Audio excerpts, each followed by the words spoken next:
হনুমান কলা খাচ্ছে, দেখেন কাঁচা কলা, তাই কিভাবে ফেসে দিচ্ছে।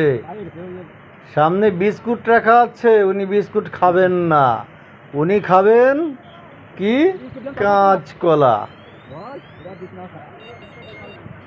আরে ব্যাপারটা বোঝ, এখানে একজন তরকারির ব্যাপারী কাঁচ কলাগুলো রেখে গেছে, আর সেখান থেকে তুমি যে দুটো কলা ঝেড়ে দিলে, কাজটা কি ঠিক করলে?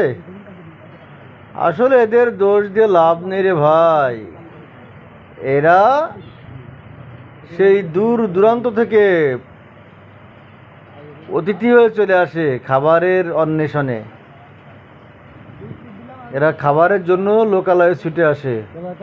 বনের প্রাণী আর বনে থাকতে পারে না, পেটের ক্ষুধা বলে কথা। মানুষ বলে না যে খিদে কোনো আইন মানে না, আর তাই দেখেন হনুমান চলে এসেছে খাবারের সন্ধানে।